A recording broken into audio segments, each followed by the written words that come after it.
اعوذ باللہ من الشیطان اللعین الرجیم بسم اللہ الرحمن الرحیم وَلَئِن سَأَلْتَهُم مَّنْ خَلَقَ السَّمَاوَاتِ وَالْأَرْضَ لَيَقُولُنَّ اللَّهُ قُلِ الْحَمْدُ لِلَّهِ بَلْ أَكْثَرُهُمْ لَا يَعْلَمُونَ لِلَّهِ مَا فِي السَّمَاوَاتِ وَالْأَرْضِ إِنَّ اللَّهَ هُوَ الْغَنِيُّ الْحَمِيدُ وَلَوْ أَنَّ مَا فِي الْأَرْضِ مِن شَجَرَةٍ أَقْلَامٌ وَالْبَحْرُ يَمُدُّهُ مِن بَعْدِهِ سَبْعَةُ أَبْحُرٍ مَّا نَفِدَتْ كَلِمَاتُ اللَّهِ إِنَّ اللَّهَ عَزِيزٌ حَكِيمٌ مَا خَلْقُكُمْ وَلَا بَعْثُكُمْ إِلَّا كَنَفْسٍ وَاحِدَةٍ إِنَّ اللَّهَ سَمِيعٌ عَلِيمٌ أَلَمْ تَرَ أَنَّ اللَّهَ يُولِجُ اللَّيْلَ فِي النَّهَارِ وَيُولِجُ النَّهَارَ فِي اللَّيْلِ وَسَخَّرَ الشَّمْسَ وَالْقَمَرَ كُلٌّ يَجْرِي إِلَىٰ أَجَلٍ مُّسَمًّى وَأَنَّ اللَّهَ بِمَا تَعْمَلُونَ خَبِيرٌ ذَلِكَ بِأَنَّ اللَّهَ هُوَ الْحَقُّ وَأَنَّ مَا يَدْعُونَ مِن دُونِهِ الْبَاطِلُ وَأَنَّ اللَّهَ هُوَ الْعَلِيُّ الْكَبِيرُ اللهم صل على محمد وآل محمد وعجل فرجهم سلام علیکم ورحمۃ اللہ وبرکاتہ۔ اللہ تبارک و تعالیٰ کا شکر ہے کہ میں نے سورہ لقمان جو قرآن مجید کا 31 نمبر کا سورہ اس کی 6 آیات کی تلاوت کا شرف حاصل کیا۔ آیات کے نشانات ہیں 25 سے لے کر 30 تک، یعنی 25 سے لے کر 30 تک۔ آیت نمبر 25 کا ترجمہ یہ ہے، اور اگر آپ ان سے پوچھیں آسمانوں و زمین کو کس نے پیدا کیا ہے تو یہ ضرور کہیں گے اللہ نے۔ الحمدللہ، بلکہ ان میں سے اکثر لوگ نہیں جانتے۔ سوال خالق کا ہے اور اختلاف مدبر میں ہے، چونکہ مشرکین بھی اللہ کو خالق مانتے تھے لیکن مدبر نہیں مانتے تھے۔ یہاں اس آیت میں خالقیت کے اعتراف سے مدبریت کے اعتراف کا نتیجہ اخذ کیا جاتا ہے کہ تخلیق و تدبیر قابل تفریق نہیں ہے۔ اس اعتراف پر اللہ کی حمد بجا لانی چاہیے۔ جب یہ فرمایا کہ قل الحمد للہ، اور اس لیے بھی کہ ان پر حجت پوری ہو گئی۔ اس آیت کی تشریح سورہ عنکبوت کی آیت نمبر 61 میں گزر چکی ہے، اور ارشاد ہوا کہ بل اکثرہم لا یعلمون، ان میں سے اکثر اس بات کو نہیں جانتے کہ تخلیقی کے ذریعے تدبیر ہوتی ہے، اور دوسرے لفظوں میں تدبیر تخلیق مسلسل کا نام ہے۔ خالقیت کا اعتراف ربوبیت و مدبریت کا اعتراف ہے۔ آیت نمبر 26 کا ترجمہ یہ ہے، جو کچھ آسمانوں و زمین میں ہے اللہ کی مالکیت ہے، وہ اللہ یقیناً بے نیاز لائق ستائش ہے۔ کل کائنات میں موجود تمام چیزیں اللہ کی ملکیت ہیں، ان کا وجود و بقا اللہ کے قبضے میں ہے۔ اللہ جو ان تمام چیزوں کا مالک حقیقی ہے کہ ارادے کے بغیر ذرہ برابر کوئی چیز جنبش نہیں کر سکتی، تو اللہ کے بغیر ان کی تدبیر کوئی اور کیسے کر سکتا ہے؟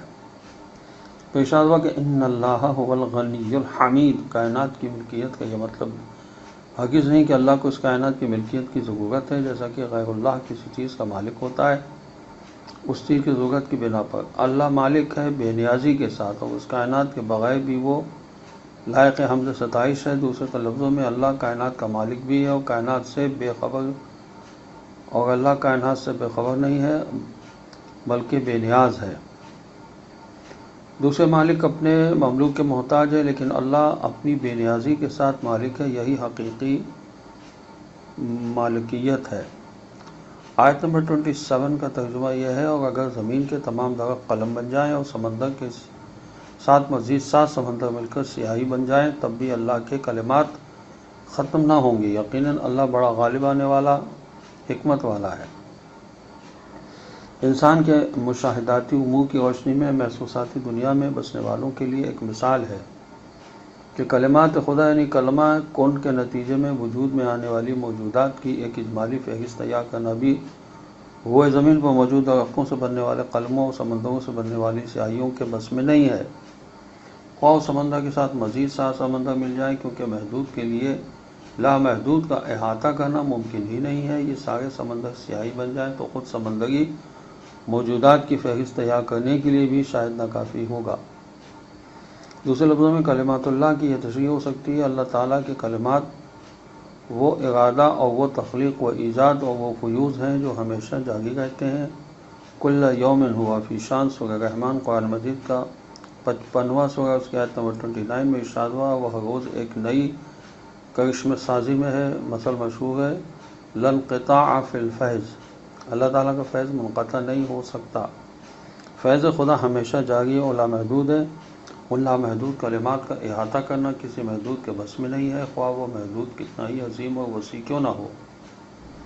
سورہ کہف کی آیت نمبر 109 میں بھی کلمات اللہ کی تشریح ہو چکی ہے۔ فیوض الہی کلمات اللہ کا احاطہ ناممکن ہے، جبکہ قرآن نے کہا کہ ما نفذت کلمات اللہ۔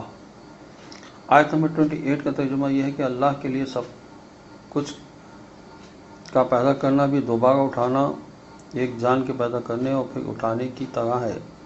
یقیناً اللہ خوب سننے والا، دیکھنے والا ہے۔ قریش کے مشرکین کے لیے یہ بات قابل فہم نہیں تھی کہ اللہ ایک ہی گھڑی میں تمام مخلوقات کو دفعتاً کیسے پیدا کرے گا، جبکہ دنیا میں تو ان کو ایک ایک کر کے پیدا کیا ہے۔ اس سطحی سوچ اور غلط فہمی کے ازالے کے لیے فرمایا، اللہ کے ایک ارادے سے مخلوق وجود میں آ جاتی ہے، خواہ وہ مخلوق ایک ہو یا ایک خراب ہو۔ لہذا اللہ کے لیے خلق و اعادہ خلق، کثرت یا قلت میں کوئی فرق نہیں ہے، سب یکساں طور پر آسان ہے۔ قلت اور کثرت کا فرق اس کے لیے سامنے آتا ہے جو علل و اسباب کے ذریعے سے کوئی چیز بناتا ہے۔ ایک چیز بنانے کے لیے تھوڑے سامان کی ضرورت پڑتی ہے، اس کا فراہم کرنا آسان ہوتا ہے، اور اگر بہت زیادہ تعداد میں بنانا ہے تو اس کے لیے بہت زیادہ سامان فراہم کرنا ہوتا ہے جو مشکل ہے۔ بے شک ان اللہ سمیع علیم، کثرت کی وجہ سے کسی کی شناخت میں اللہ کو کوئی دقت پیش نہیں آتی، وہ ہر آواز کو اور ہر شکل کو پہچانتا ہے۔ اللہ کے لیے یہ کام یکساں ہے، آسان و مشکل کا یہاں تصور بھی نہیں ہے۔ آیت نمبر 29 کا ترجمہ یہ ہے، کیا تم نہیں دیکھتے کہ اللہ رات کو دن اور دن کو رات میں داخل کرتا ہے، اور اسی نے سورج اور چاند کو مسخر کیا ہے، سب ایک مقررہ وقت تک چل رہے ہیں، اور بتحقیق اللہ تمہارے اعمال سے خوب باخبر ہے۔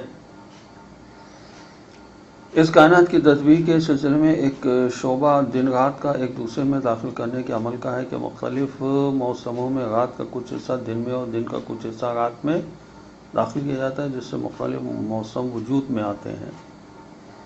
اور خداوند عالم نے فرمایا، وسخر الشمس والقمر، اسی نے سورج اور چاند کو اس طرح مسخر کیا ہے جس سے انسان کی بقا و ارتقاء کا سامان فراہم ہو۔ تو ارشاد ہوا کہ کل یجری الی اجل مسمى، ہر شمس و قمر اپنی مقررہ مدت تک چل رہے ہیں۔ اس کی ایک تشریح یہ ہے کہ مقررہ وقت تک یہ سب چلتے ہیں۔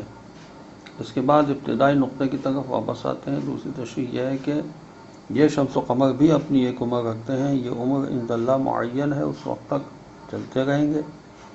شب و روز کا آنا جانا، گردش شمس و قمر کا تعلق تدبیر حیات سے ہے۔ اور آیت نمبر 30 کا ترجمہ یہ ہے کہ یہ اس لیے کہ اللہ کی ذات ہی برحق ہے، اور اس کے سوا جنہیں وہ پکارتے ہیں سب باطل ہیں، اور اللہ ہی برتر و بزرگ ہے۔ تدبیر کائنات سے متعلق مذکورہ حقائق کا اللہ تعالیٰ کے ساتھ مربوط ہونے اور غیر اللہ کا کوئی تعلق نہ ہونے کی وجہ یہ ہے کہ اللہ کی ذات ہی برحق ہے، اور جن غیر اللہ کو تم پکارتے ہو وہ باطل، واہمہ، خیالی چیز ہے۔ کسی شے کے ثبوت، وجود اور نفس الامر کی حالت کو حق کہتے ہیں۔ صرف اللہ کی ذات ہے جو علی الاطلاق حق ہے، بذات خود موجود ہے، دوسری تمام موجودات کی منبع اور سرچشمہ ہے۔ اس کا وجود کسی اعتبار اور کسی شرط کے ساتھ مقید نہیں ہے، جبکہ باقی موجودات اللہ کے وجود کا سایہ ہیں۔ غیر اللہ اگر ارادہ الہی کے ساتھ مربوط ہے تو اسے ایک وجود ذلی حاصل ہوگا، ورنہ وہ باطل اور نیستی محض ہے۔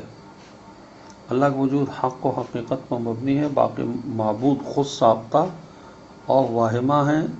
اسی طرح اشارہ ہے ذالک بان اللہ هو الحق سے۔